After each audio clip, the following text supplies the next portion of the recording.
Okay, what was about the transitions? I'm sorry. And yeah, okay. Yes, it has. So I've explained everything. That's what I was, yeah, hoping to do. So if I've answered that, then that's good.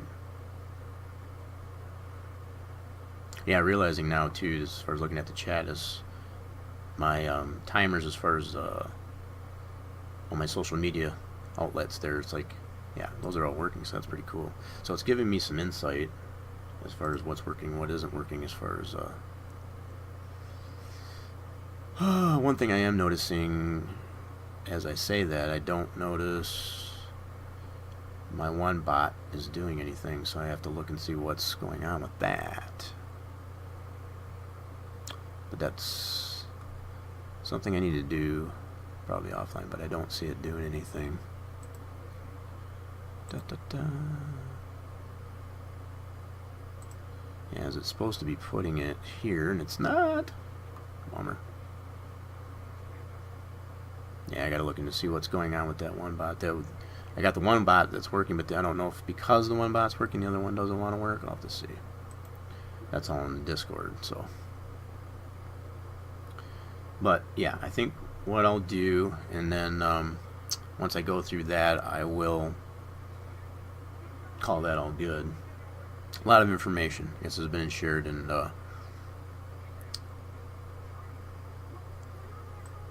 hopefully all useful. So what I will do, I guess at this point, I think I'm going to reset everything. Yeah, because I don't want to use anything that I've got here. Yeah, let's go ahead and reset this. And I'm going to open my original model, my original scene, I should say.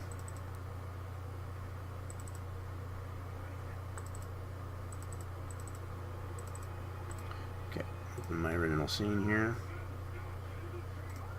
Okay. And then what I'll do is I'll go over just a little bit. It might end up being a little bit more in detail. So, but how I created the shadow plane, it's not as difficult as you might think. So what it involves is taking, in this case, I do not need the G sides or that skybox piece there, so I can delete those. Okay, but it does involve the rest of this. The only thing that I ended up doing, because you don't need a shadow on it, doesn't really involve it anyway, is the railings. I guess that's on this main seating section here. So I'm going to remove those polys. I've already made this shadow plane, but I'm just going through the process, I guess, just to show how I put it together. So this should already be in here as a editable poly, which it is. So I'm going to select poly, and I'm going to select these polys here and delete them.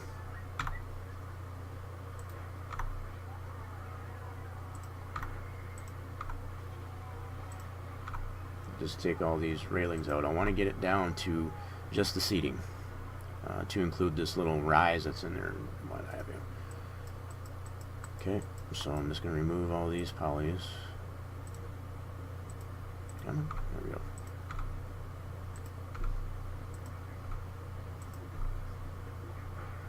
And then what I'll do, once I do that,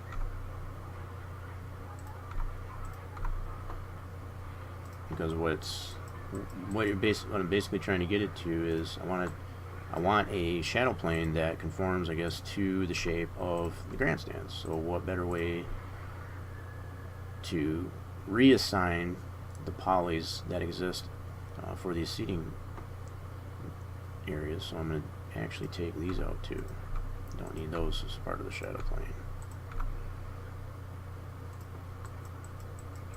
Okay, let's gun there. Yep, so we're just removing the polys that we don't need involved with the shadow plane. Okay, so now what we have left is just, and there's this little jog in it here too, as far as in the roughly in the middle here. That's fine. Just leave that there. To include, I guess, this little flat plane that's up on the top here. Just leave that all there. Okay, so we got that all done. I'm going to take both of these together to include this here, the logos and the regular seats. We're going to collapse that together.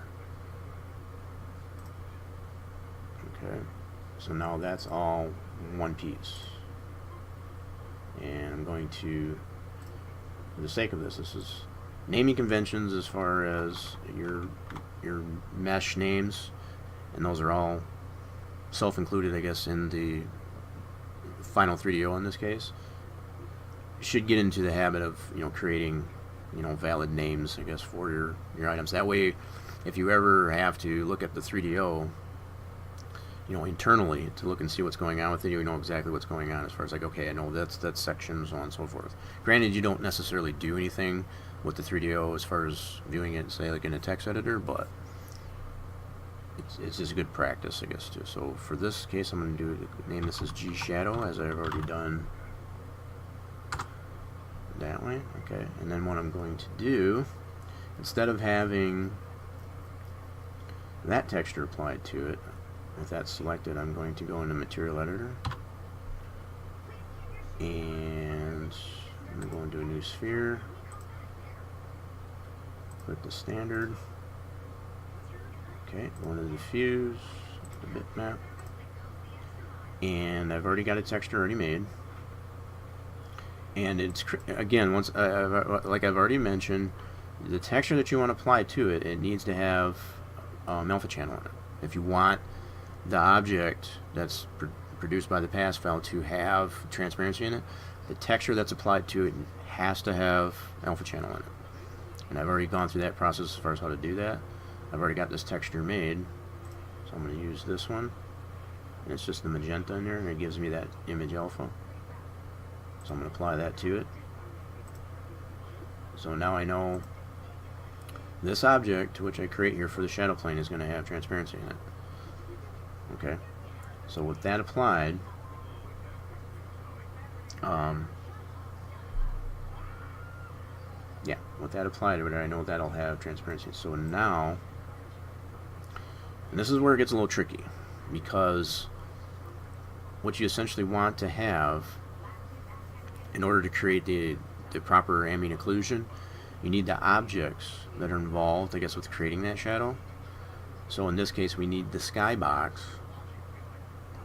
So what we're going to need to do is go to the track to which, you know, this entire, which is that skybox. So I'm going to go into skybox here. So this is the piece, this is one of the main pieces anyway. There's two little elevator shaft deals that, from what I've found or whatever, the shadow that it creates, you know, based on the shadow plane that I created, it doesn't really, you can't see it as much, to be perfectly honest. So what I'm going to do is just to show, just to give you an idea of what's involved, I guess, with this process. I'm just going to use this skybox for now, just for the sake of this, just to give you an idea, like I said. So I'm going to convert this to a 3DS, and I'm using 3D SimEd just to create the 3DS. Going into export and going to 3DS, and I'm just going to put that on the desktop.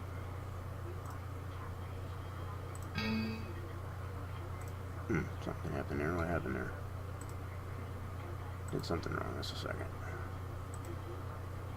See if that produced. Okay, it did not. Alright, so let's try that again.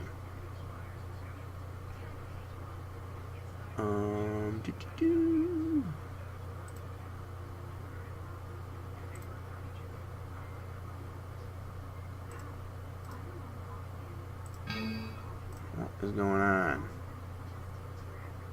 Let me try that again. I should essentially be able to do is open that. Why that's not working? Being a pain in the butt. So, okay, so go to export. Save 3DS. There we go. That's what I wanted. I don't know what I selected on there, but there we go. There we go. Okay. So now we got that skybox as a 3DS. Okay. So now what I'll do is in Max, and what I'll end up having to do is, in order to get that to line up where I need it to go, I'm going to need to get the coordinates for that object in here. So I need to go into Object Placement View, and I need to select that skybox.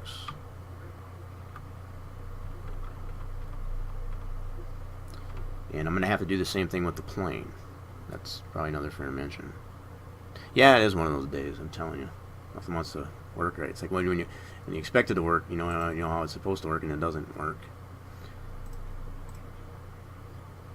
But I'm not going to let that get the best of me. So, okay, so we're going to select the skybox. What I'm going to do is what I've come to find works really well is I'm going to take a snippet of this, because since I got the two pieces that I got to get the coordinates for, make a snippet, leave that in there. So I got that, and hold that, put that in the taskbar. And then I also need the stands themselves. So I'm going to select that. I'm going to keep it on there, because I'm going to need all those coordinates. So what I need to do in Max to get all these lined up the way they should be, as far as the way they're placed in the track, in this case, I need to apply the transform coordinates for the shadow plane.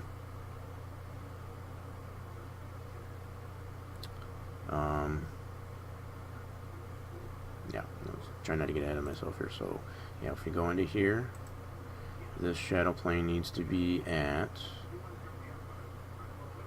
where's my properties? Here it is.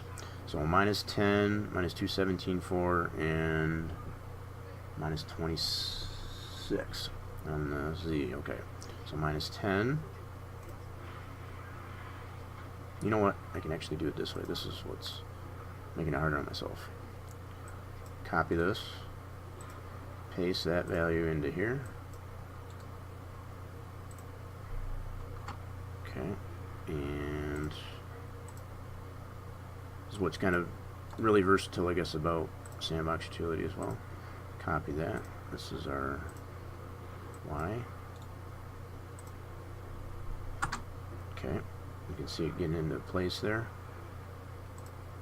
And our Z. Copy that. Paste it. There. So now that's in position. Now I'm going to go ahead and bring in that skybox object.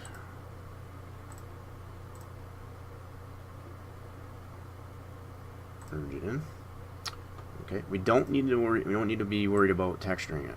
Does not do. All we need is the object itself. Okay.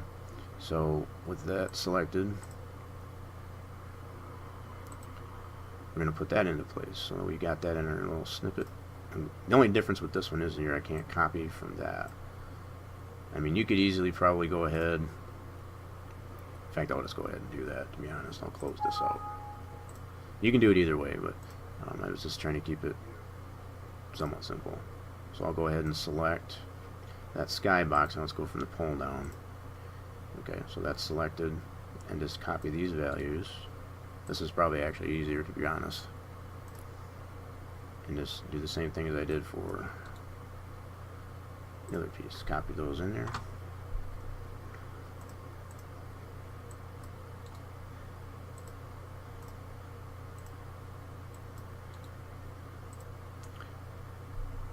See, you can see how it's getting put into position. I just got the Z to work with here.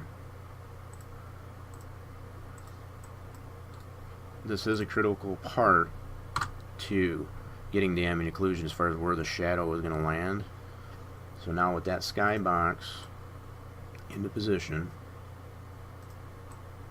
whoops, we can better, probably another fair mention as far as applying the ambient occlusion.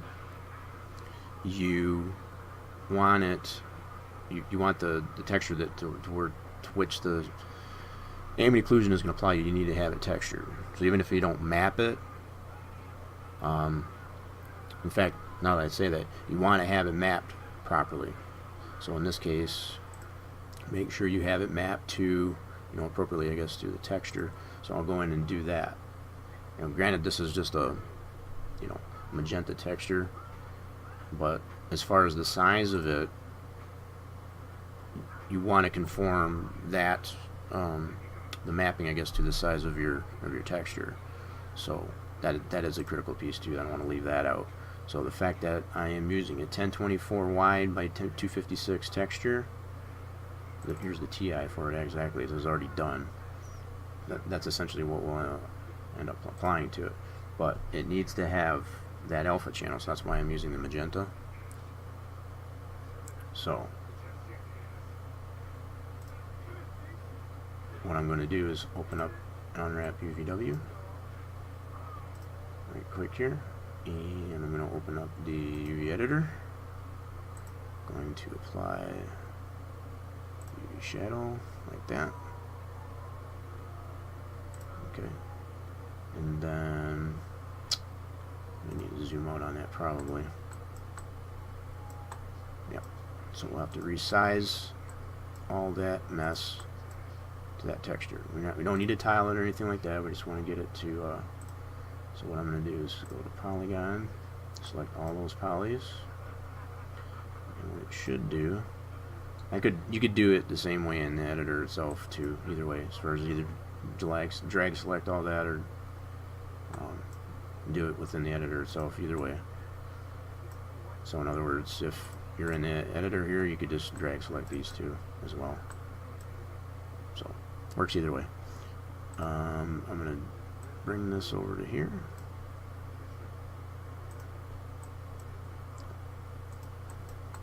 Okay. Don't want to necessarily manipulate the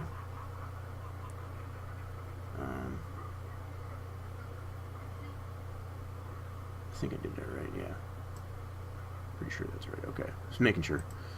Yeah, so we just want to get this to fit within our texture, because that's highly going to dictate how the shadow gets applied as far as when it makes the ambient occlusion texture. So this step is critical as far as to get that done properly. So we're just going to have it go to the extreme edges of our texture here.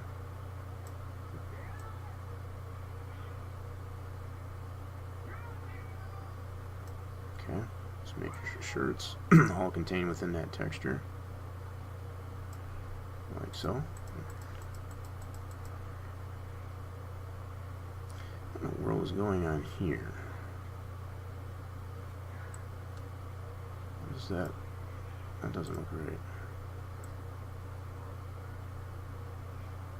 I don't remember that being in there. I'm trying to remember what that is.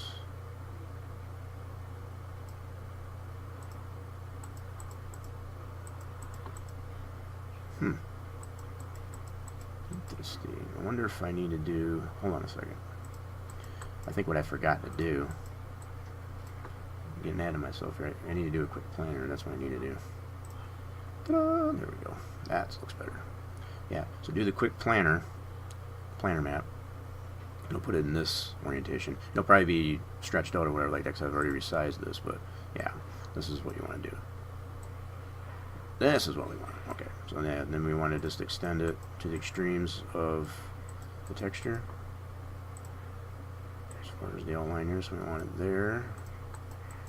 And primarily what you want to focus on is these lines. Don't worry what that is as much, but you want these to be the extremes of the texture, the bounding box for it, because again, that'll be critical for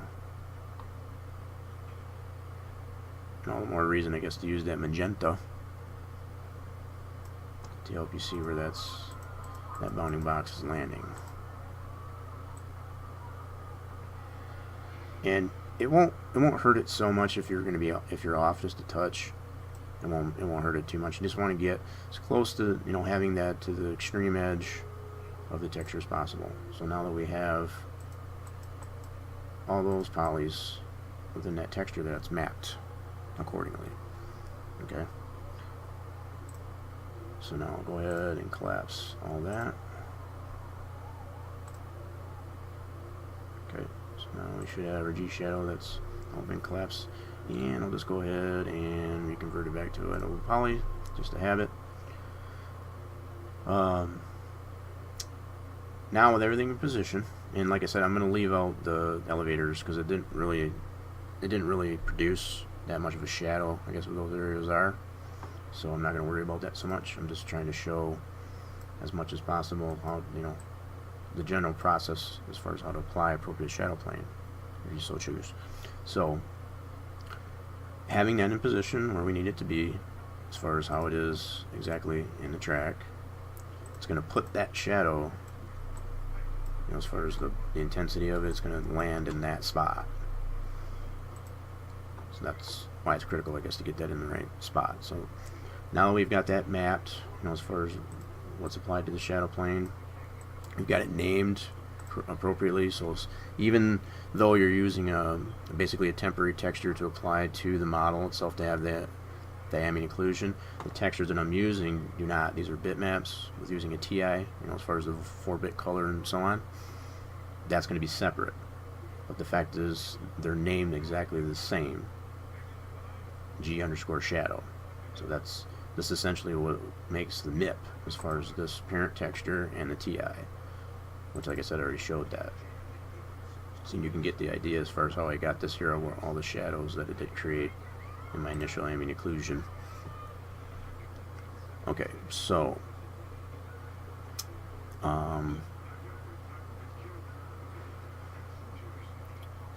getting back into it. So now we have enough information to be able to apply the ambient occlusion. So with the plane itself selected, you want to go into rendering, go to render to texture. Okay, and in your render settings, you want to select mental ray, daylight, high, and it'll bring up this little window. Load it.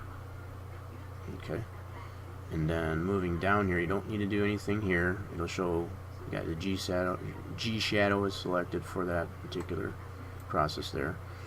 Leave the padding at 2. Leave this enabled. You don't have to worry about projection mapping. Mapping coordinates, you're only going to have the one channel in it, so that should be able to leave us all the same. You want to use the existing channel in that first channel in this case. Down here, as far as the output section here, you want to add, and you're going to add this ambient occlusion MR for mental ray. And like I said, there's a video that's done on as far as how to do the ambient occlusion, so I'm just going to skim over a lot of what's already been posted out there. And what that does is it'll populate this into here. Moving further down here, you can rename all this as you so choose as far as the texture that it'll produce, but you will need to pinpoint where you want that texture to do and select. You want that as a PNG. So PNG naturally has the alpha channel in it, as opposed to, and then just select, leave this all the same, 24-bit, 16.7 million, alpha channel interlaced. So doing OK. And then make sure you got that pointed to where you want that to save. Right now I got it to the desktop. And you can point that to whichever you want to use. The diffuse color. Element background is going to remain white. We're going to change the width here of the texture, whatever is going to be a 1024 by 256. And that should change up here as well. There's some presets in here, if you had a different, more general size texture or whatever, but for this case here we have that size. Now as far as the unique semi, as far as the sample size, as far as Enter 2003 is concerned, all these settings are pretty much optimized. So just say there's no need to necessarily adjust any of this. You want your bright color to be white, and you want your dark color to be black. So you can leave that all the same.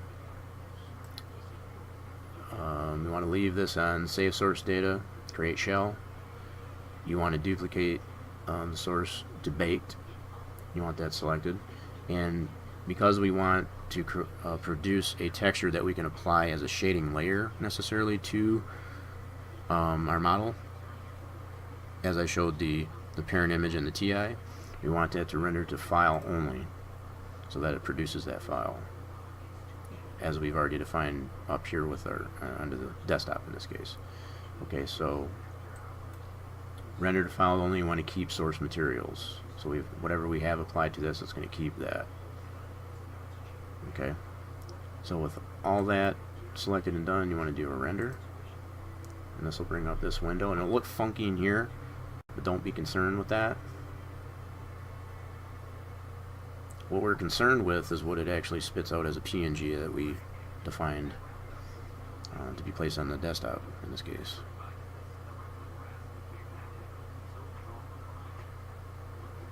And I apologize, I guess, if the stream kind of burped there a little bit because of being in this process, but oh shoot.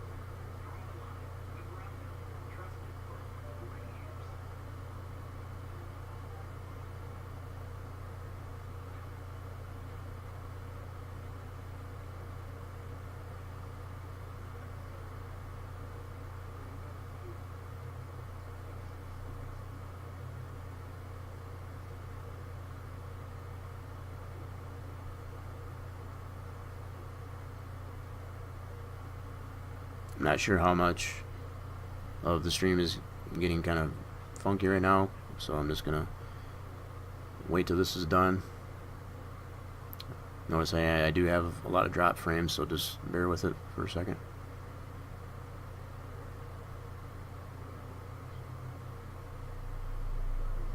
Okay, should be good to go now. Yeah, that I had forgotten about that part. I should have mentioned that prior to going into that process. It does use a lot of resources for CPU and what have you.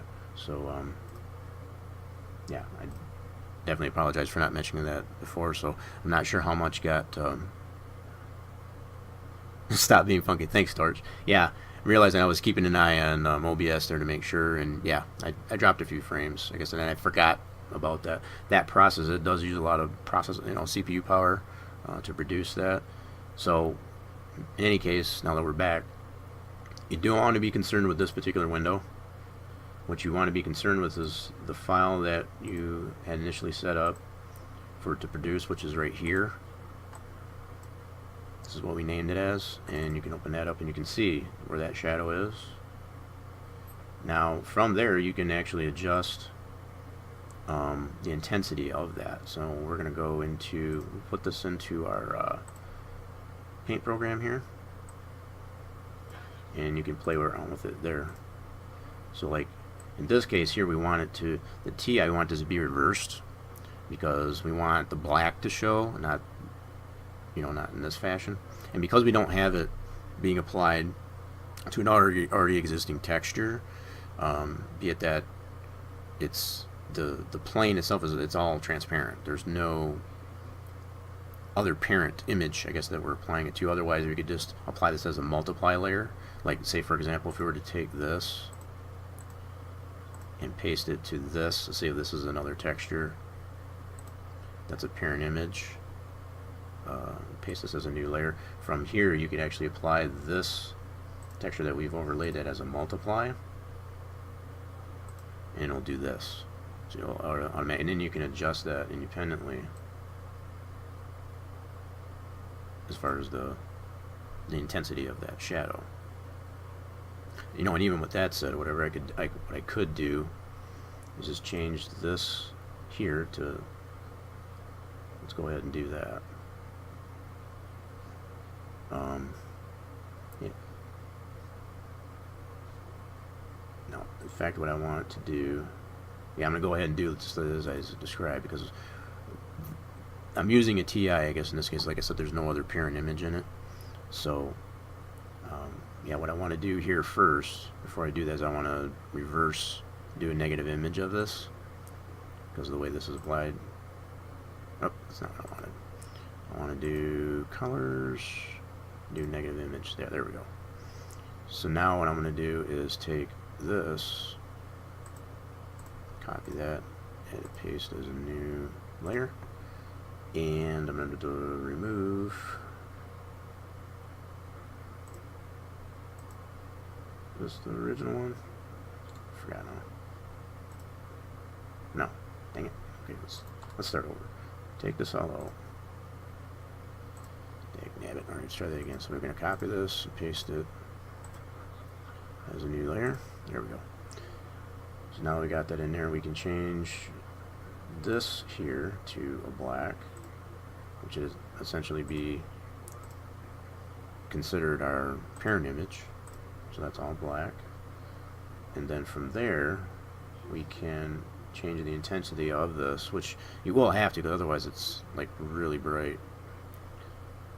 So I'm going to change the intensity of this. And there was a lot more that I did to it, I guess, to get the shadow plane that I got there, but this gives you somewhat of an idea of what can be adjusted. So once you have that, that'll essentially become the TI. I'm going to flatten that, and then we're going to decrease the bits to 4-bit. There we go. And then we're going to save that. Oops, I forgot I did that. So we're going to do this as a G shadow TI. That's going to serve as our TI portion of that texture. Okay. Then what I can do is I can back this up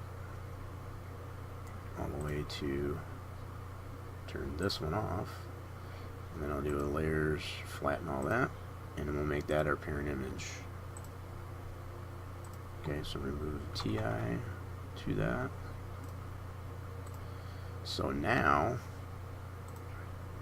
what'll happen is, and I'm just showing you the process. I'm not going to end up using this one because I've already got it already made. I'm just trying to show the process to create the appropriate transparent MIP with the TI. And this one you would have to use a TI. Using just a magenta background wouldn't suffice enough, because you need that nice soft edge. So behoove you whatever to make a texture, whatever that's, it's not going to be huge. There's no need for it for the shadow. This one, like I said, ended up being a 1024 by 256 in this case. So what I can do from there is I can open that up. Open the parent image you want to open, not the TI. As you open that parent image, it'll show the TI in here, because you'll be able to go back and forth. And then just select MIP, leave those parameters the same, and then produce your MIP. I'm going to put that on the desktop because I don't want to step on my original one. Okay, so that would be the MIP that you would use to apply to that shadow plane once you produce the 3DO. And I've already got that done right in here. So going through the same process with the Make 3DO, you would take, produce your, okay, I can close all this. Yeah, you don't need this. This you don't need, because you already saved. I mean, if you wanted to save this and you want to show that, if it looks cool to you, yeah, you can go right ahead, but there's no need for it. So we're going to go ahead and close all that. Now what you'll need to do before you save, because you've got these transforms, they're not 0. Okay, so we're going to delete this, and now we've got our ambient occlusion. We don't need any of this left. So what I'm going to do is put this back to 0 plane. And the best way to do this, and I don't know if I've demonstrated this before, but to zero these out without having to backspace or whatever like that, if you right click on these arrows, right click on the mouse, it'll zero it right out. Just a little, quick little shortcut there. So that'll put that back to 0. That transforms now back to 0 where it needs to be. Then you would save your 3ds, and then you would in turn have to put it in a version of Max that allows the pass exporter. Okay, and then once you have that, which, like I said, I've already done that, you would put that into your Make 3DO, run it through the command prompt, produce your 3DO, and in this case, what I did with the shadow plane is I added a population switch to it. Okay, so I've got just a simple script. This is pretty simple here. It's a simple script. All it does is it refers to the pass file for the shadow plane, and a little bit of information as far as what it does here, and it adds the population switch. So what this will allow you to do is to turn that shadow off by depressing the O key in the game.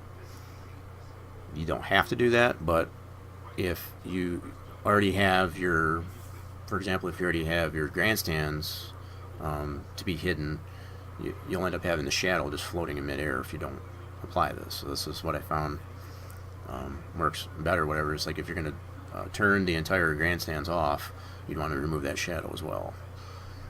So that's why I went ahead and created this short little script here, I guess, to apply a population switch to the shadow plane. So when you apply this through Make 3DO, you want to refer to that script. In this case, it ends up being gshadow. So when you go through your command prompt, produce your script much the same way as I did for the stands, go through that motion, spits out your 3DO. You'll then be able to, I'm starting to lose my voice. You'll then be able to go through 3D SimEd, say for example. Open that up and you can see the shadow. And again, just like I mentioned before, you don't necessarily want to go by how it looks in here, although that should be pretty close. But that's just to give you a rough idea, so that when you go ahead and apply it to your actual track, which I'm going to do right now, I'm going to take this shadow, take these two files, go into our track. Okay, and then we're going to, and what's nice about doing it the way I just done this here, because it complies with the original transform of the seats, you can apply the same transform to how you apply it in Sandbox. So in other words, the transform that exists for this, the seats, the original seats, you can use those same numbers for your shadow plane to get it in the right position. And that's what I'm going to do right now. So I'm going to go find my G shadow, which should be, where you be? Let's go find it. I wish there was a search function in here, because sometimes you can have quite a few items in here that G shadow, there it is. So there's G shadow, and there she be.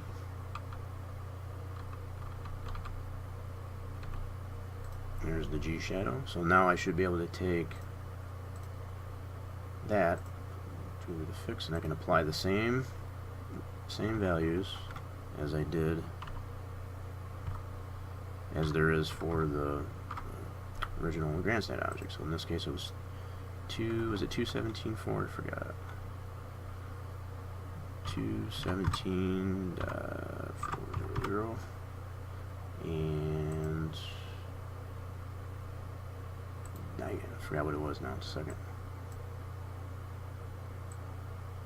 Already got it pretty much. Bear with me here. Gotta get the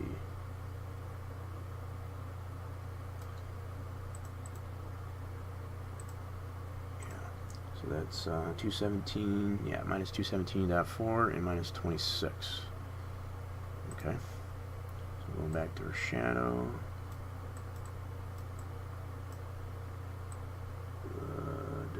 Where are you at?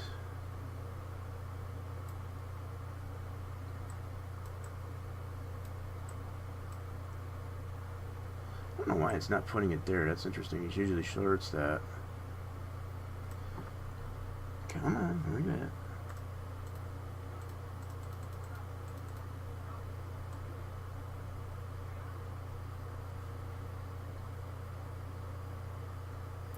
A lot of stuff in here. I think it's, yeah, it's just ahead of these. Should be anyway. Light fixtures. Got a lot of objects in here. Yeah, there it is. G shadow, so I need to set that 17.4, and this is at -26. Okay. Yeah, it would be nice if there was a search function for items in there. Sometimes that can be a little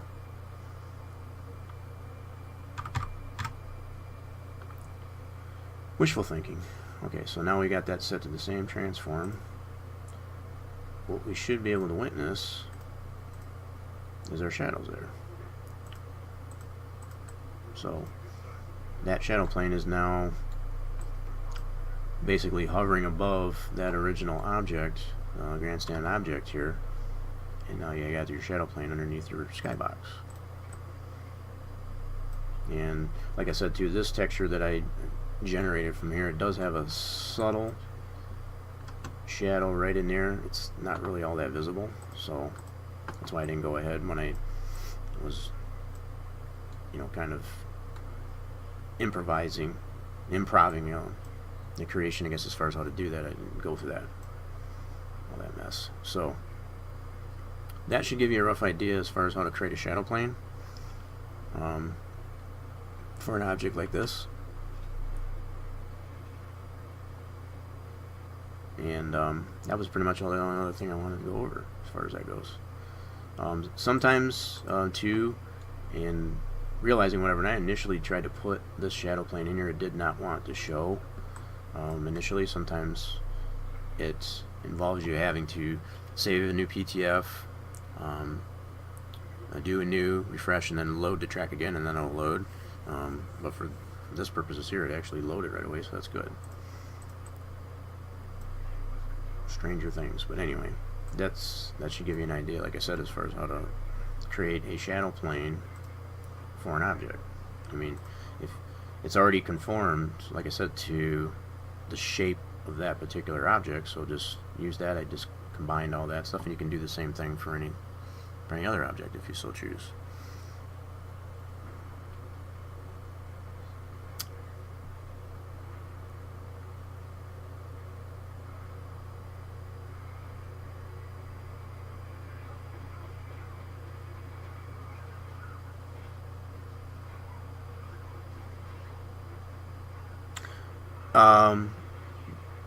No, Torch, actually a little bit of more clarification. If it says an instance, that means, what it means is it's hard-coded. A lot of the default Pappy tracks had this common to them. If it's an instance, that means it's like hard-coded into the PTF. In a lot of cases, what will happen with those types of objects is it may not have the actual 3DO in it. It may just be the texture. But in some senses, you know, you're somewhat correct as far as it's not necessarily tied to the shared folder necessarily. It's just that it's hard coded. So it might be used in another track somewhere, so the game already knows it's there, if that makes sense. That's just one of the things, I guess, that Pappy had done, I guess, with a lot of tracks, whatever, that were common, you know, that were used over and over again. They would just put them in there as an instance, whereas, yeah, like you said, as far as the ones that are listed as instance, those objects are in the direct working, you know, the unpack as far as everything. All those individual items, as far as the 3DO and their associated MIPS, are all in there loose, and they can be selected either in the track unpack or even in the sandbox itself. Whereas the ones that are an instance, not necessarily. Some of them you can, but the majority of them no. So, but yeah, that's, in fact, even with this track that I got open, which is based on the default Chicagoland, yeah, if you go through this, yeah, see, there's a lot of them in here that are an instance. And if you look through these, like these bus 3DOs, say for example, see how this goes here. You might actually lie to me, but the bus 3DO is probably not actually in here. See, which it's not. So like, this is listed as an instance of bus 3DO, but if you look in the actual track unpack, the bus 3DO physically is not in here. So it more than likely, as far as in this case, be it that it's an instance, it's probably looking in another location, be it a shared folder in this case. Yeah. But yeah, if it's an instance in any case, the physical 3DO is not in the track folder itself as far as the unpack is concerned. That's what that means when it says and. That's just the way Sandbox reads it as far as when you open the PTF, as far as objects are concerned. Yeah, when it's listed in here as an instance, it just means it can't find a physical 3DO in the track folder, is what that means. So if it's in here as just instance, that means those items are in here. So let me scroll through here and get to one that says instance and says an instance. There's a lot of items in here. Scrolly. Alright, come on now. It can't be all in instance. Alright, let's just go to this one. So we'll go VL entry. So this VL entry, for example, that's, you can see it lightly selected there. If I go into the track unpack here, you can see that physical item, VL entry, which is right here. So that's the example. So you can pick anything that's in here as instance. The physical 3DO is in the track folder. So again, if it's in here as an instance, that means the physical 3DO is not in the track folder. In a lot of cases, what happens is, and they do relatively sometimes do relate to the shared folder. You can just go into the shared folder. It would sometimes behoove you to take it from the shared folder, put it directly into the track, so you don't have to read it from the shared folder. There's, with the advent of stronger CPUs, being able to process things better than when NASCAR 2003 initially come out, there is no need to have to refer to a shared folder anymore whatsoever. So you can just dump all those items directly into the shared.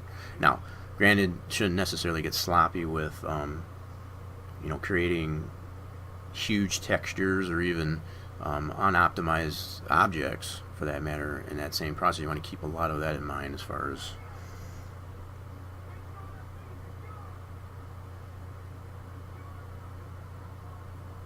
yep, yeah, that's probably a fair thing. But also keep in mind, like I said, if you're working with a track that does show an instance, number one, primarily what that means is it's not a scratch build. That's probably first and foremost. It's based on more than likely a default PAPI track. If there's any cases of an instance in your objects, that's a huge indicator to say that it was based on. So if somebody were to claim, say for example, that it's a scratch build and you see an instance in there, they're probably lying.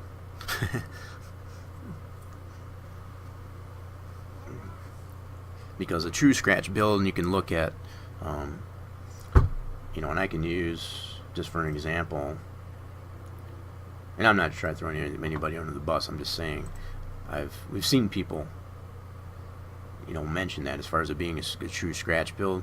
That's a true indicator to indicate whether or not that they're lying or not. Because if there's any, and it's because there's no way to hard code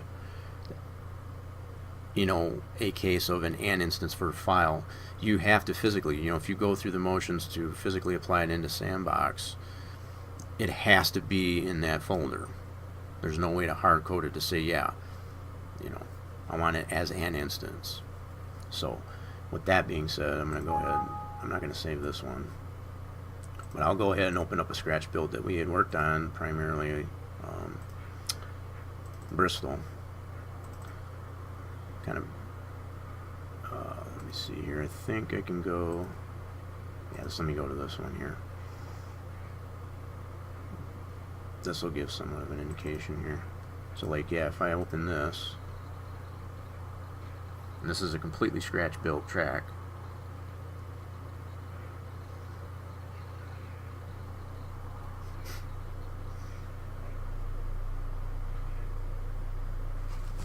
give it a second to load.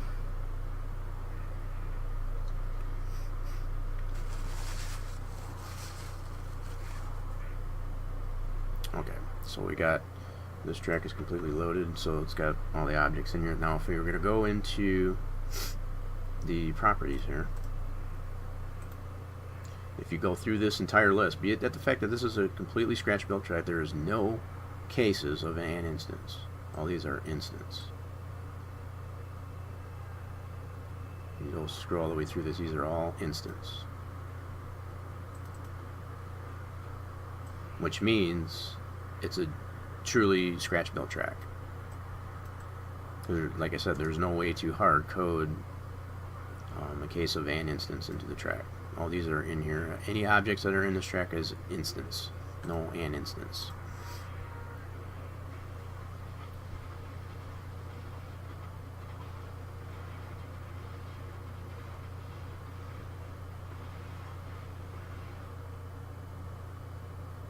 What do you mean you haven't added anything to the shared folder?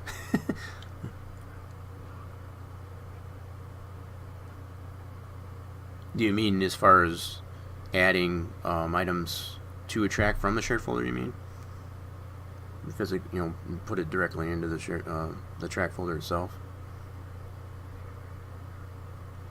Yeah, this version's finished. This is the SRA one that we did.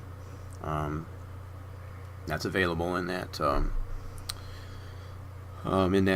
link that has been pinned up on the Spline Designs group page. So this track is available. This, granted, this isn't an official submission to SRA, but this is something that has been corrected, and it has a lot to do with the way the pits function. So we labeled it as a 2018 because, long story short, when they ran the track for the first time last season in 2017, the pits were running in a different way.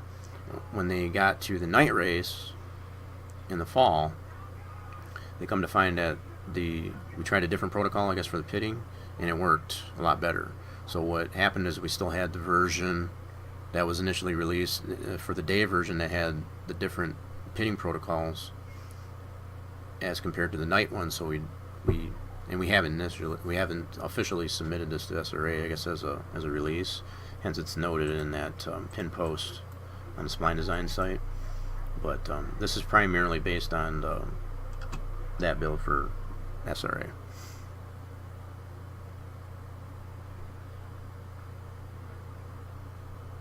Now, when you say adding things to the shared folder, are you referring to they're adding stuff to the track from the shared folder? That's not necessarily terrible to do. Okay, I don't want to get that confused as far as it's not 100% necessary to not refer to the shared folder. I'm just saying don't get crazy with it, because I've seen track builds or whatever as far as referring to like the buses and the campers and stuff like that. It works a lot better as far as how the game itself, with the optimization of GPUs and CPUs in this day and age. It works much better and more efficiently if you put all those different items directly into the track folder and pack that up all, self-contained.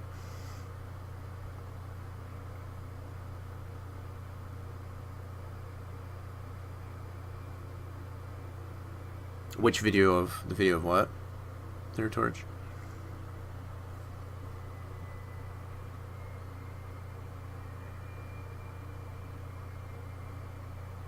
Yeah, when you say you've made updates, that way you're talking about applying shared items to a track, from the shared folder, not necessarily adding shared items to the shared folder. I'm just saying the original Pappy shared items, whatever, as far as being able to reference items from that folder into your track build, even if it's scratch built.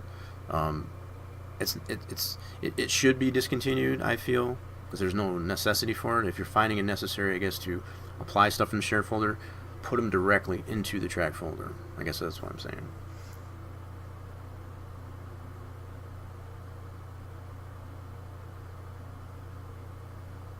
Oh, videos. You talking about James's videos, or? Yeah, I know I've showcased this Bristol track before. I do know that. So that I don't know if that's what you mean, but yeah, this is the same track. The only, like I said, the only difference with this one is it's not an official release to SRA. It's based on the initial submission for the 2017 season for the day race, the spring race, but this one has the new protocol. And primarily when I say that, I can kind of go over that a little bit,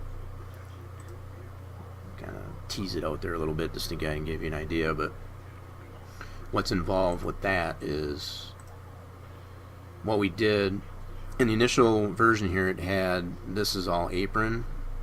So what we did was we defined this all as the pit. So that if you cross through this, even getting into a wreck or whatever, you're gonna get black flag. That's what they found is. But the primary reason, I guess, for doing it is because they wanted people to use that pit as pit road, so you could not exit. If you wander off where it's defined as pit road, upon pitting, and you come out onto the track without going all the way through, you're going to get penalized. That was the primary reason for doing that. So you take the the lesser of two evils, I guess you could say. Having that option to get penalized, having someone get penalized as far as coming back onto the track before they're supposed to, as opposed to getting into a wreck. And if you come through that section there, it's going to penalize you. But the admins necessarily have the option, and even as an running an offline race, you have the ability, I guess, to clear black flags for any particular cars, to include your own player car. So yeah, there is probably a few seconds lag between. It should only be. I've been checking OBS and all that stuff like that. It should only be a few seconds, and it might have changed now too because of when I did that ambient occlusion there. Yeah, it kind of slowed it down a little bit, so it might not actually necessarily be. But yeah, I do have it set on there only because to help alleviate. So if there is going to be a spike, I guess, in as far as OBS is concerned, what actually gets broadcast out onto the stream or whatever, it has a chance to fix itself. That's primarily the reason for the delay. I've noticed quite a few streamers, and I've I've had the privilege of talking to a lot of streamers that are able to do it a 1-to-1, so that you have less than a second of delay. I mean, it's like almost practically full real time. You got to have a lot of processing power for that, though. It almost works better, whatever, if you have a dedicated streaming PC, which I do not have. So I do the best with what I got, put it that way. So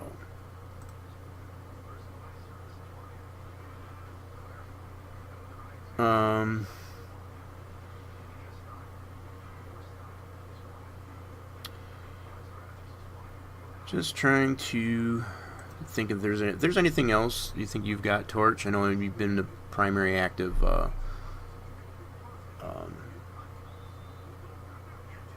chatter, I guess, in this session here, and I'm going through as much as I can possibly go through with you, I guess, as far as to get you going, I guess, as far as what you had questions about. And you kind of get an idea too, as far as how much it's so much harder, I guess, to try and explain it in words. You know what I mean? So it's just like to be able to put something like this out there to get you to understand it a little bit better is.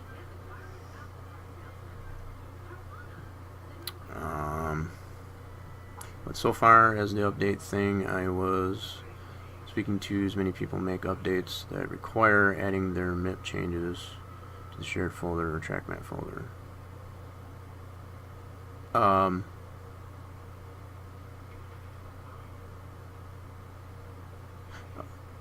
Towards, you mean if they've got shared folder items that they've added, then they have to have that shared folder, you mean? Is that what you're talking about? Yeah, if that's the case, that's kind of really dumb, if you ask me. I mean, it just makes sense to me, as far as completely optimizing the track, whatever, to just have it. It just makes it universal then too, because it's like no matter if you're going to use the track for online racing or even if you're going to connect IP, whatever, it just makes it that much more simple to contain as much as you can into the track data itself, and not necessarily have the game, force the game to have to look in other locations, I guess, to grab files. It just, you're kind of defeating the purpose as far as trying to optimize everything you're doing with optimizing the objects and downsizing the textures and so on and so forth. You're kind of defeating that purpose when you're having the game forced to look in other locations, I guess, to get files, to load files.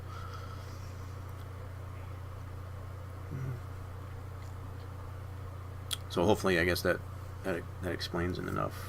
But yeah, I thought I'd give a little bit more clarification, I guess, to the tracks that have been made available on the Spline Designs pin post, as far as submissions that haven't been officially submitted to SRA. I guess as far as that goes, that's available.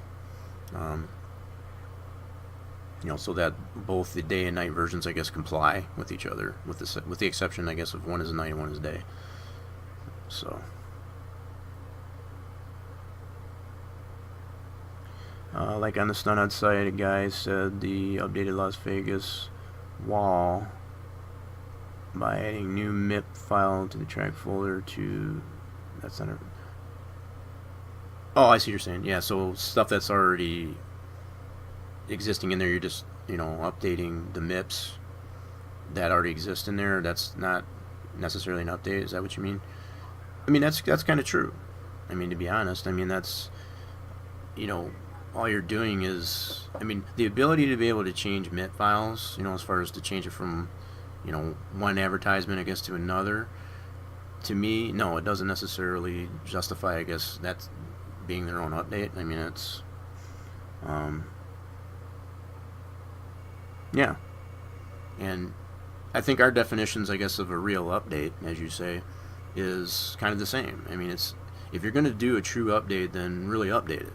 I mean, and that's why, partly as far as what we discussed as far as going into the stream, what you were trying to do, I guess, to make it a true update, the changes that they've made to Vegas, in particular, with the stands and adding the sand in the front, cutting those out and all that stuff. I mean, you're trying to make it a true update, as opposed to just a MIP date.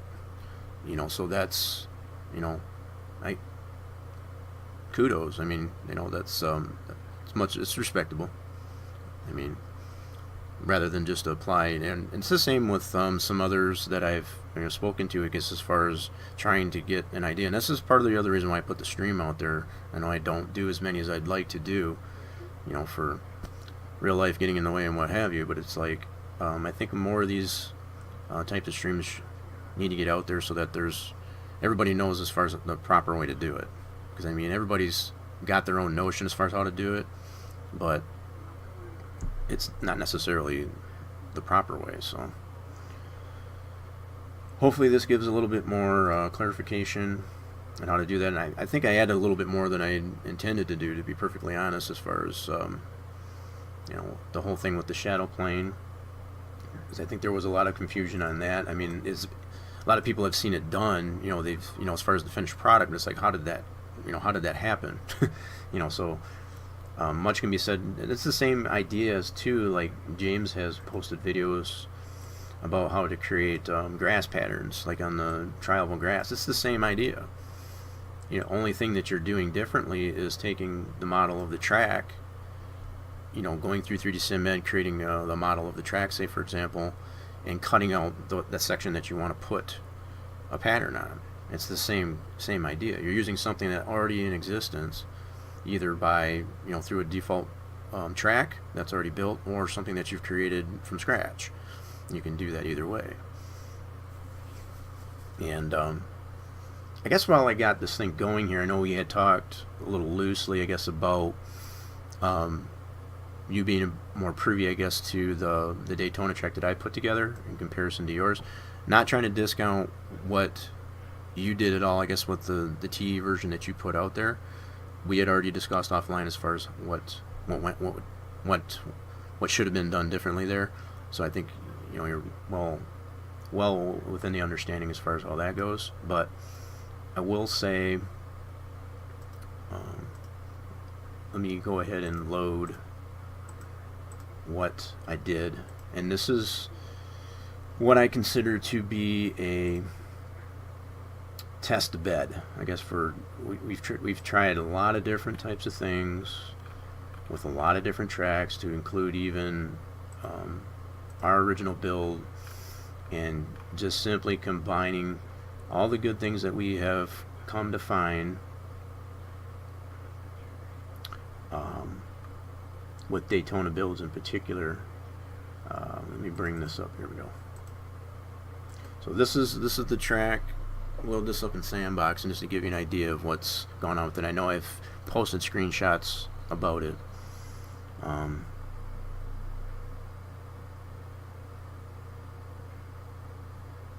Yeah, that's primarily what all your boats to do. I mean,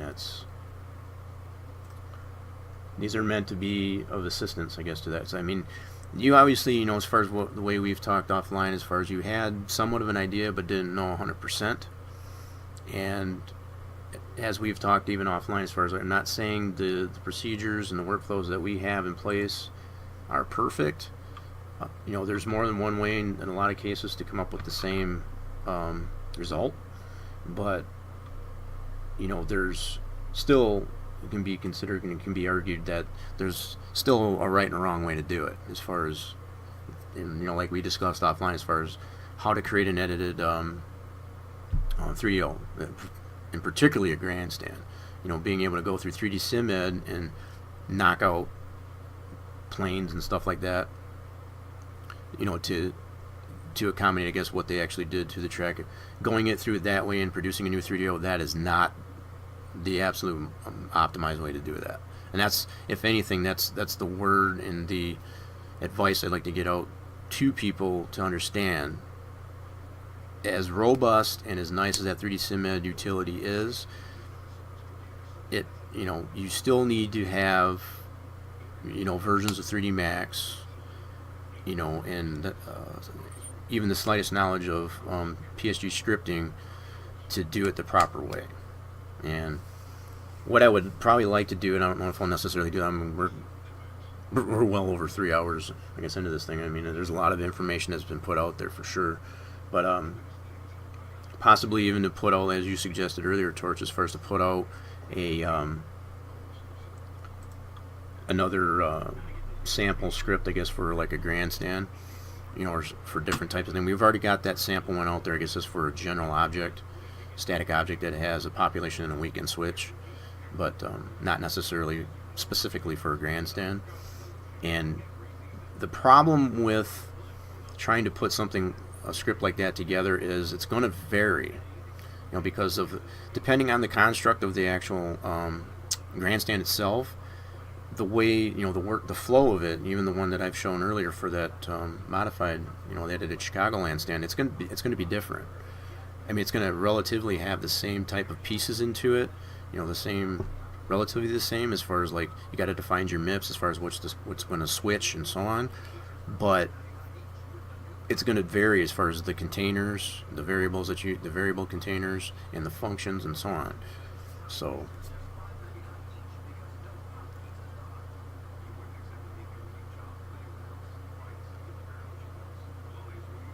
yeah, and I want to make sure, I guess, I know there's some delay, I guess, in your responses and like that, so I want to make sure that I'm hitting on, I guess, what you meant. But going into, I guess, this Daytona track, I don't want to veer too far off of this. Just to give you an idea, primarily, I guess you could honestly say that it's been based on, a lot of it, you know, we've changed out from the SDT track.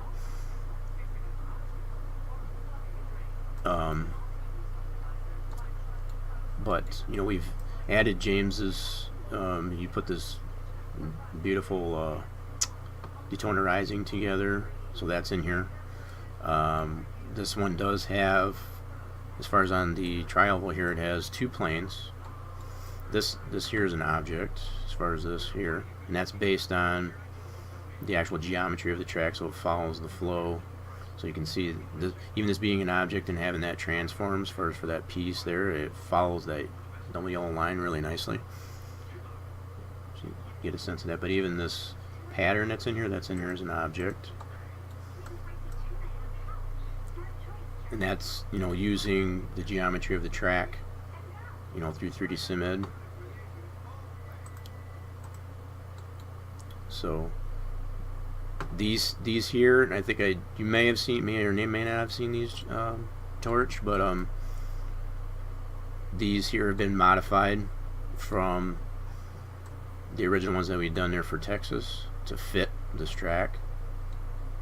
One of the things that we took note of as far as at the actual track itself is the video screens tend to fit in this grassy area, so that's kind of how we scaled it. So that was basically what we based it on as far as how to get it properly scaled. And I did steal your frames for your frames, I guess, from your TE version. Those obviously came in handy, and it looks really nice when it's animated. But that's probably one thing that you didn't have, you know, in comparison, I guess, to the TE one that you put out earlier. Doesn't have these in here. The one thing that I noticed that was really bugged me as far as the version that you used was how it clipped into there. I think there was a some type of tent or something over in here that just looked funky. So all the more reason that these particular screens here needed to be rescaled. So I took the liberty of doing that. And I also, you know, to adjust the screens for these here too, I made this a separate item, a separate object, so that it would use all the same frames as the main big ones here. So as they were originally, it was using two separate sets of frames for these as well as any of the other ones. So I've got all the frames that are used for the video screens in this track. They use all the same frames, the 52 frames.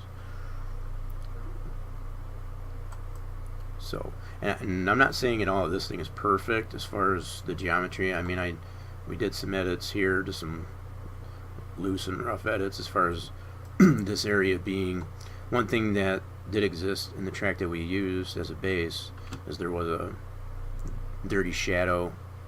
You can kind of see it over here. We took that out because it was overlapping, and without, you know, splitting the segment and creating another wrinkle, I guess, in the geometry of the track, we just kind of left it as such, and it doesn't look that bad, to be honest. I mean, if we really wanted to, we could redo that object that was here, that overlay, I guess, for the clouds or whatever you want to call them, that was on the grass. But that's, you know, one of only the few things I guess we didn't bother. But realizing too that the texture probably needs to be aged a little bit more,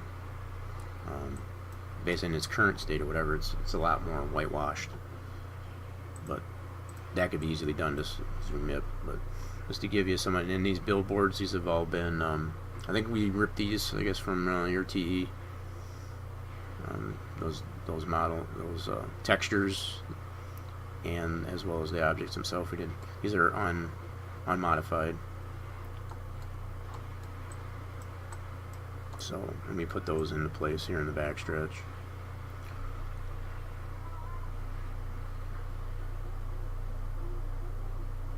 And that's completely up to you. You're talking about this one here. This one we had no intention of releasing publicly, to be perfectly honest. We have had no intention. This, like I said, this is more or less our test bed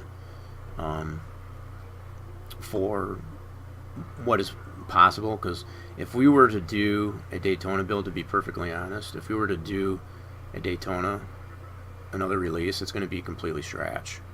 I mean, from the ground up, because even this one, as it sits here, it's not correct as far as the overall geometry. It is not correct. No lie. I mean, that's just, and it's like we have discussed it over and over again. It's like, yeah, if we're going to do a Daytona and we just dread, I guess, even thinking about it, that's what's going to happen. That's going to have to happen, because to go through the process of applying all the 3D safer foam and what have you, yeah, it just screams, I guess, rebuild. So to use any existing one that's out there that are incorrect, it's no. I'm not going to waste our time with trying to apply something that's we know is incorrect. And in a lot of cases, it's very subtle differences as far as the accuracy of the geometry, but it's enough to dictate or whatever that it needs to be completely rebuilt. Because even like I said, as this one sits right here, it's off. It's off in more areas than we care to even mention.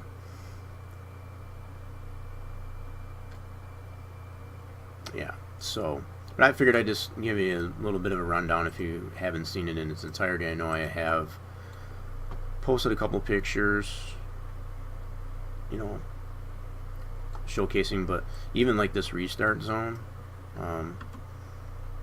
as far as the I&I is concerned, it has been designed, I guess, to, you know, the start finish, you know, as far as the earliest and the latest, it actually falls in the zone. So that's all been adjusted as well. But a lot of the objects that are in here now, they're of our, I think these here we ripped from your Daytona TE, these haulers. These are our original garages that we did in our SPPBR. You know, we've reskinned it or whatever to apply the monster items to it as appropriate. You know, we've redone the inspection garages, you know, with the new stuff there. This is our original Daytona building, as well as our Victory Lane. The video screens I already showed. But that's probably about the only thing that exists that's, you know, kind of ours. We kind of, like I said, we did this plane for the pattern in the grass. This is the flag stand that we created, that we produced in comparison. I do have some of the 3D foam in place, just, you know, we kind of wanted to get an idea of how that would look. So that's already been yeah, and that's always been the intent, you know, to try and apply you know, some realism to it. And you know, it's like I've mentioned before, you know, we've spoken offline as far as having that appropriate amount of distance, you know, because you've got the, you know, be it the fact that this piece of foam isn't interacted with, it's just a 3D model, but you have that distance. This is the real world distance that, you know, exists as far as off the concrete wall. So to be able to put not only the geometric wall that's the 8 inches thick and the 40 inches tall in compliance with the foam itself, you know, it's just like you're getting all that realism as far as how much racing room that you're actually losing. And even from what we found, and again, as we've spoken offline, when you hit this wall, be it that it's not thicker, it's not exaggerated as far as the thickness, you know, as it's been done conventionally in the past, you don't sink into that anymore. Once you hit that, that's as far as you go, because this is all the distance that you can go. I mean, if you sink into it all, it's only going to go as far as the thickness of the steel. It doesn't go in between there anymore, because you're not exaggerating it anymore.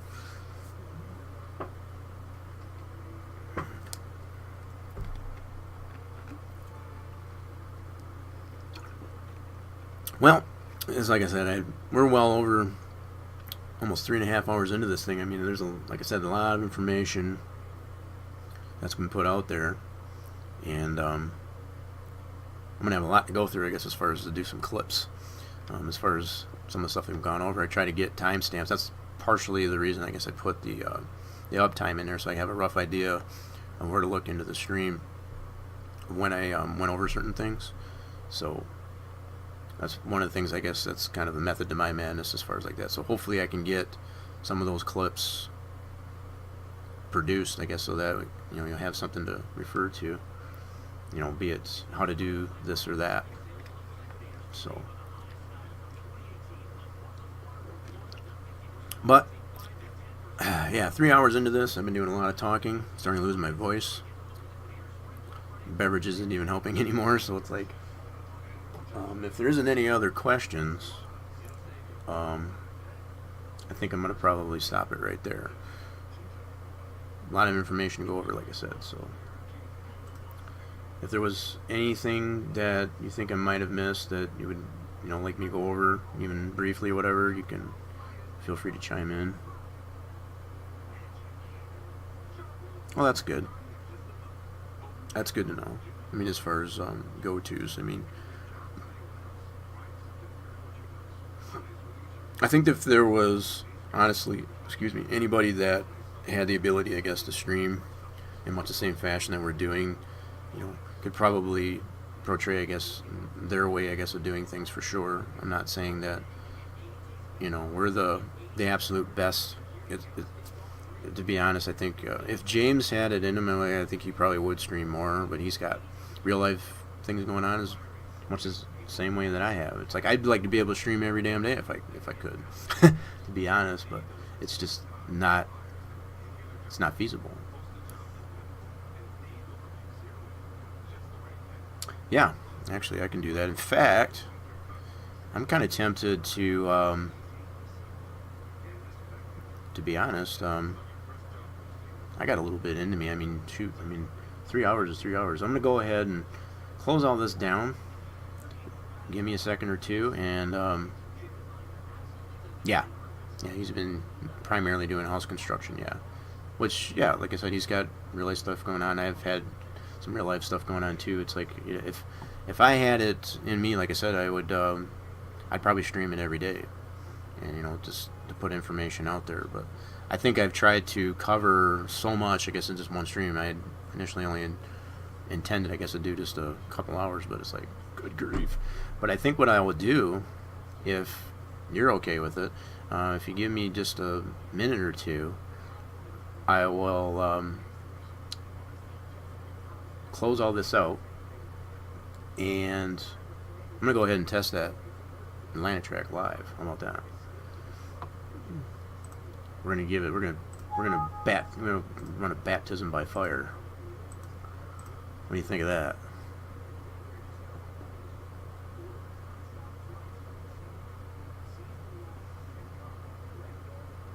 I'm still trying to catch up with chat. So you saying yes, please, I guess, to the fact that let me test it live? I'll do it. I have no problem with that. I'm going to go ahead and reset all this. Don't need any of that. It's all done.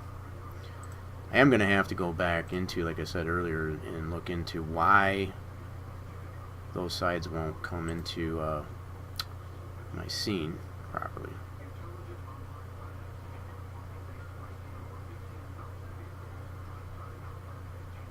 Yeah. So what I'll do is I'll set this to, okay. So if I'm understanding you right, you want me to go ahead and do this. So if you give me just a minute or two, I'm gonna take care of some things. I'm gonna close some things out. Just get it set up there. I'll get it into the game and whatnot, and I'll be right back. So hold on. All right, we're back here. I just had to update the title and all that good stuff, but we're into the game here. Checking out the new. This actually allows me the option, I guess, to test out the new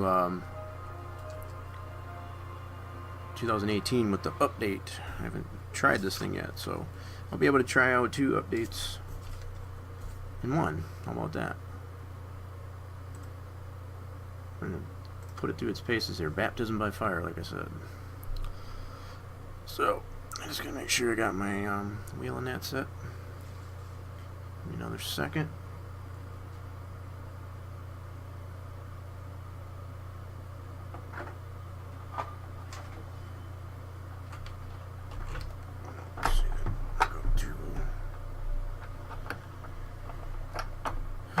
Bear with me. Make some adjustments here.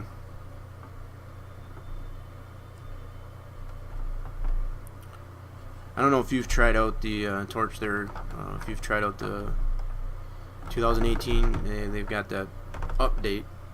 Apparently, I guess he's optimized it somewhat, and I guess I've heard some good things about it. So we're gonna find out. We're gonna test them out, I guess, with that track you gave me to try out here. So we're gonna go into 2018 TE. Look at that, all snazzy. Pretty creative, I guess, on those track shots, that's for sure. So let's go into it. Let's yeah,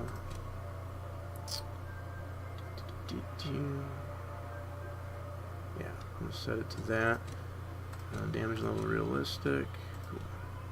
Let's do it. Here we go. Well, I know as we, I know there's probably still some delay in the chat there, but as you know, we had discussed it, is like if you're going to test a track, you need to test it with the most up-to-date mod, and in this case, whatever this just so happens to be it as far as the 2018 Manx mod. So I'm going to go ahead and just load the SPP custom. Beat the fact that you had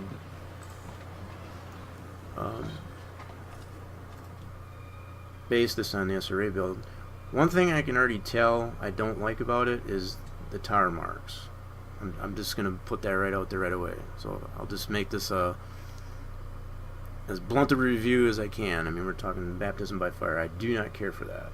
I mean, I know that's what the way they've got it there, but that looks like doo-doo. I'll just say that. That's not trying to demean it or whatever like that, but I've seen that done before and it just does not look good.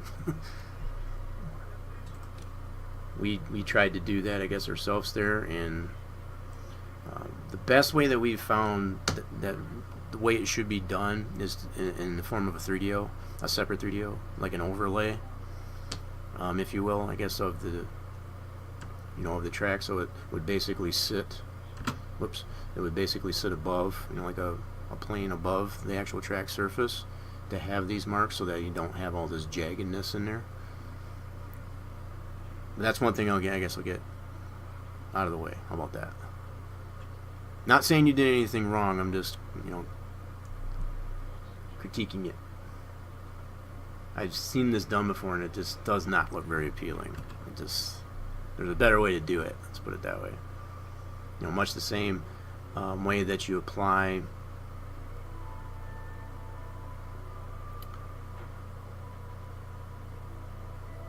Yeah, I know that's something too, and I hope they don't.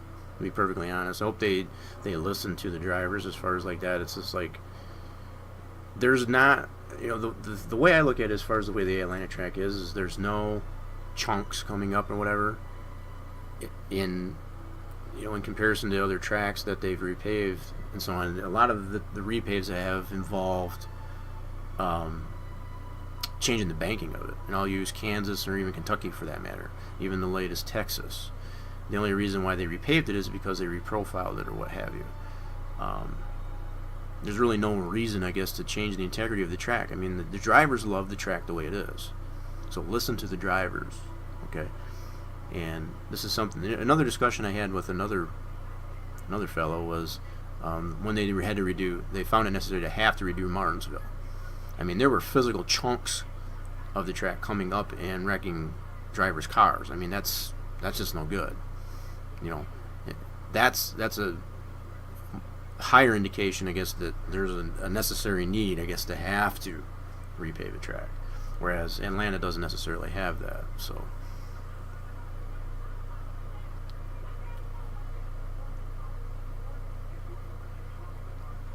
yeah, they've been in talks though, as far as, like I said, as far as to actually repave it, and it's just like I said, I hope they don't. I hope they leave it alone. Listen to the drivers for that. So here we go. We're in testing mode. Oh, you redid the walls. That's cool. That's one thing I have noticed that they did there.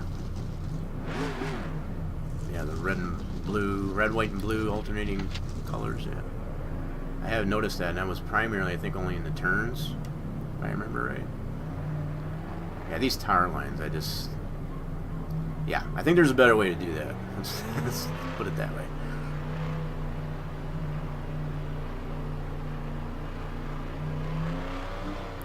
Yeah, like these, this is something I was considering about too, as far as the alternating colors.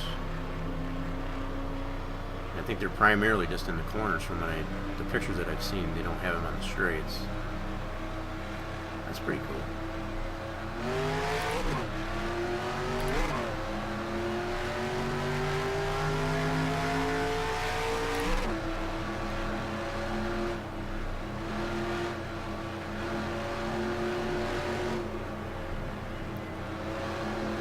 Ooh, a little loosey-goosey.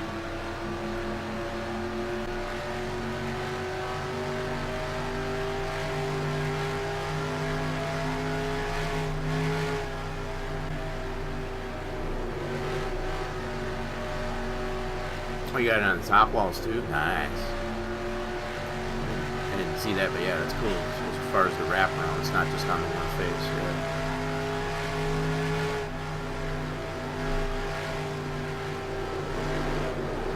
Woo! Loosey goosey.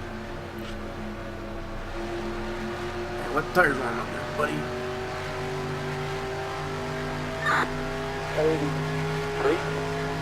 83.2. Alright, let's attempt to have a decent lap.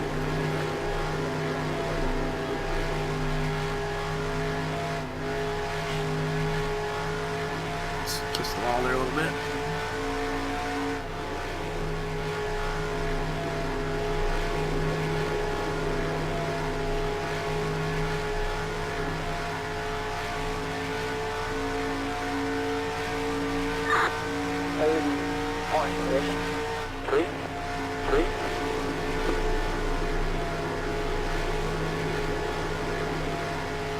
I rigged my right front fender. You see that? It's crazy.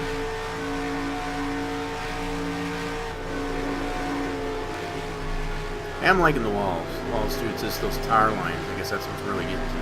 And I know the tire lines actually exist there, but just the way the texture is presented, the way it is, it just looks like it just. And I know it's not your fault. It's not your fault. I mean, as far as the way the texture repeats, the way it's renders, I guess even. You can only do so much, I guess, with that texture. Makes sense. I'm not trying to demean it or anything like that. It's just I've seen this done before, and it's just about everyone that I look at, it just looks like crap. It's just all right. Wasn't my best pit maneuver there, but. Yeah, I did. Scrape detail. Okay, let's get out of this. I'm going to let's look at the replay here and get a better look at what's going on here. As like you mentioned, sporting my Pappy car, I guess, for the Camaro. Let's go back here. Let's take a look at what you got here. So you got the color on the back side of the wall too? Nope, just on the one side. Okay. I don't know how they actually did it in real life. I just noticed from a couple pictures that I've seen that they had the red, white, and blue on there. I thought that was kind of cool in the corners. Looks pretty good, especially with that 3D safer.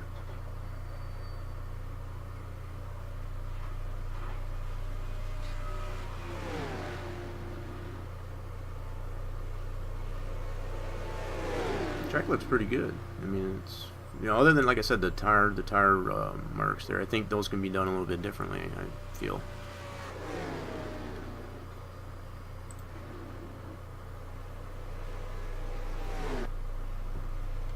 Yeah, see, just the way those render, it's just with the jaggedness, whatever. Just doesn't look very appealing. I don't discount the fact that, like I said, that they do have the tire marks, the tire seal marks on the track. Yeah, I think it does too, and it's something that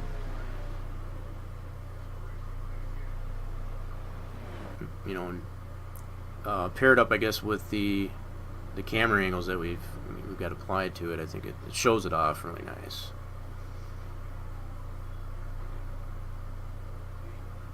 Yeah, two included. See if you got the same. Let me back this up again. I'm gonna check.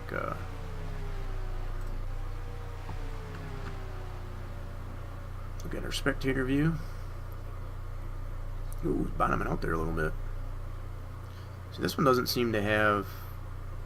I mean, there's pretty decent spectator cams for sure, but the ones I thought I had applied in there, I guess they were further back, I thought. Pretty decent, though.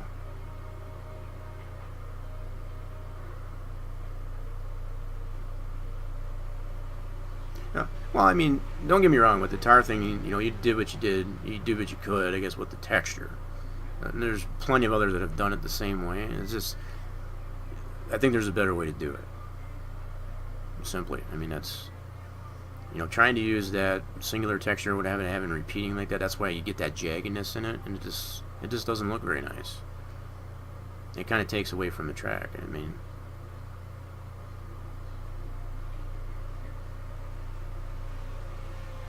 I think we could probably come up with much the same way that I was showing how to do the shadow plane. You know, as far as for the grandstand, you could probably do much the same thing for the tar lines. You know, taking just the track surface, the racing surface, to apply those. I think you could do that. Even if you did make it in several different objects, you know, around the track, I think you could probably do that pretty simply.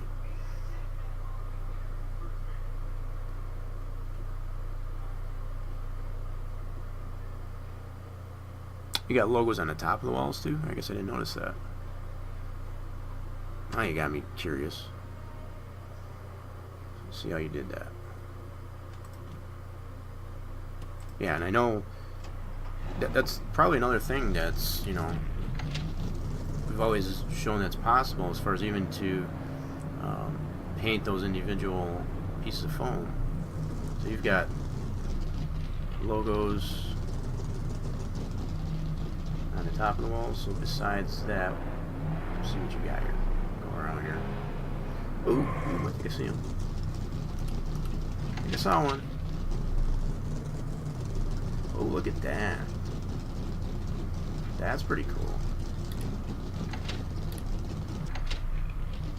See, now, to me, that would actually suggest, I guess, to put, you know, a camera angle on that, as far as a fixed camera.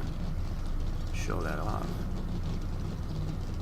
Yeah, I'll have to see how you did that. I've always considered, you know, we've always considered, I guess, to be able to do that, because, I mean, you have the option, just like your text segments, for the walls there, you have the option to put, just like you do for the sides and so on. But,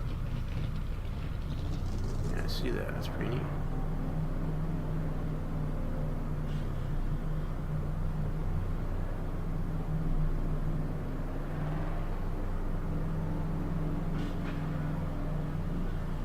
See, was that another one there that I passed?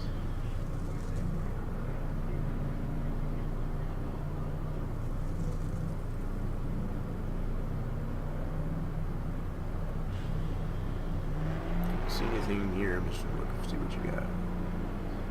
Yeah, it does look pretty good. Yeah, there's some right there.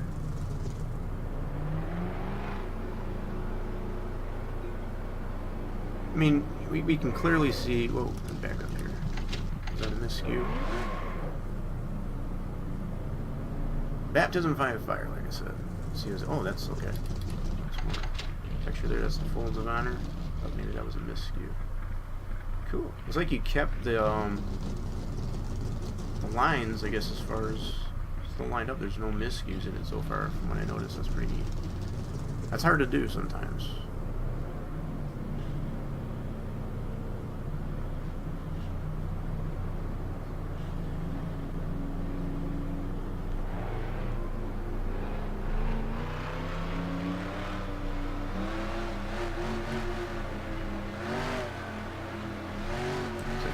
Majority of this here is all left the same. It's mostly in the turns, I guess. You got folds of honor there.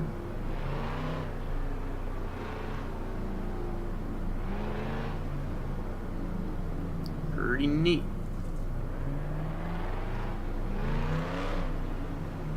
Is there any decals on this top of the walls here? Or is it just on turn 1 and 2? Oh, there we go. I see some now. See, now I'm taking your word for it as far as where these items are actually located. So you got a little bit of a miscue, I guess, right here. It's kind of cut off on the end there. I don't know if that's by design.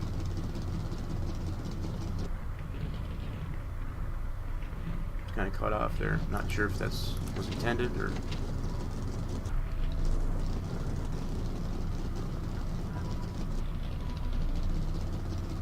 See how it is on this end. Yeah, this end here looks fine. Yeah, see it. Yeah, it's kind of cut off there. I don't know if that was. I mean, it's not really a big thing, but I kind of noticed that as far as its logo's cut off. Oh, not by design. Okay. So, yeah, and understanding how those textures get repeated, it gets across there. I mean, there's ways to be able to stop it. I could take a look at that actually to see how you got it in there, and I can give you some pointers, maybe, possibly.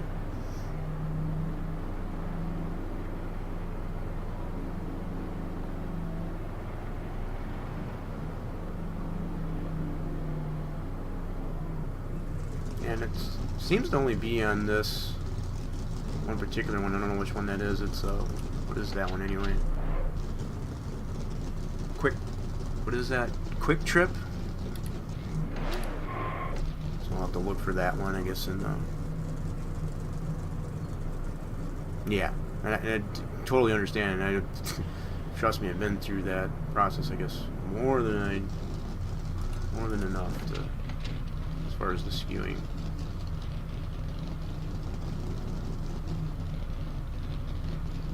See how you did these color deals there. Let's see what I don't notice, and again, I don't know if that's by design either, but I don't notice an ending line, as far as the seam, for the different panels. I don't know if that's something I pay attention to, as far as these little seams in the panels. There should be one, so from here, and then there should be one right about before the end of this one. I don't necessarily see that. So if anything, there should be one at the end of this, and I don't see that. There's one there. That's kind of far distance there, so there should be one further back.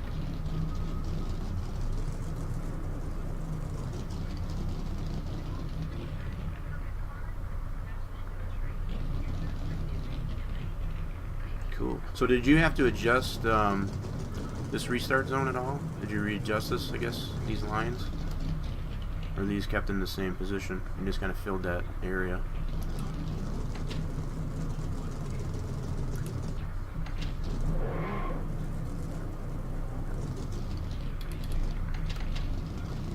First data, so that's what they had there. So I'm curious to, because I do know that the restart zone that we had in this track here was the proper size, as far as the distance in there, so I just wondered. So you didn't adjust that? So the area that was already predefined, I guess, for that, you just applied the appropriate signages, I guess, to it. That's kind of cool. That's something we didn't necessarily focus on when we did the SRA builds, just because of, like how you got that grass texture on that. That looked badass. I mean, it just makes it look like it belongs there. That's pretty cool. Now, is that an object or is that a TSD?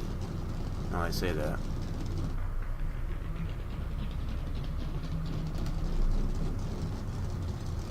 I mean, not that it looks bad. I'm just curious. Probably going and looking at it.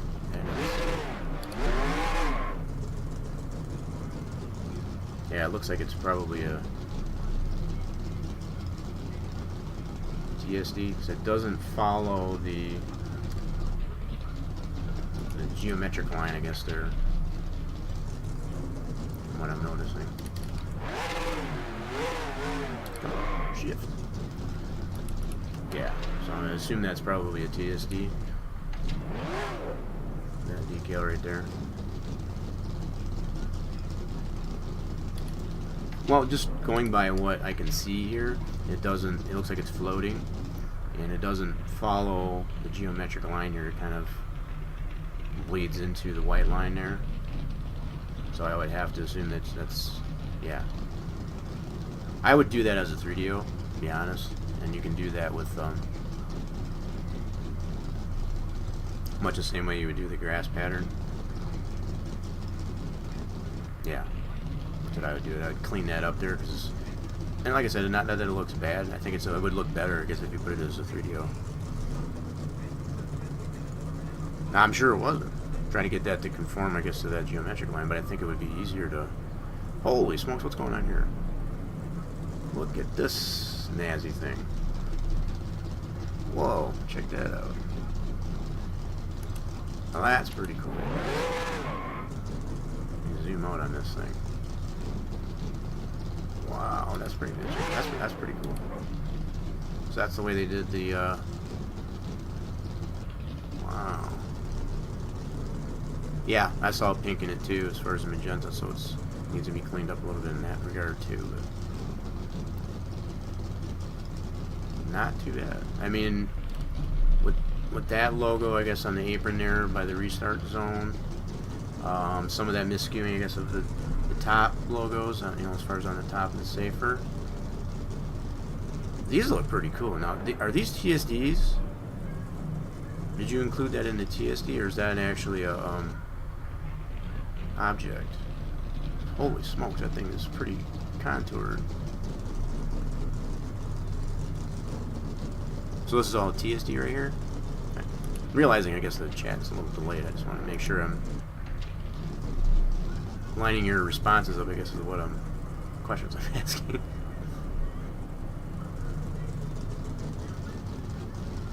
I mean, it looks good. I mean, don't get me wrong. I mean, but I think with a little bit more work, I think we can probably come up with something better for these tire seal lines, for sure.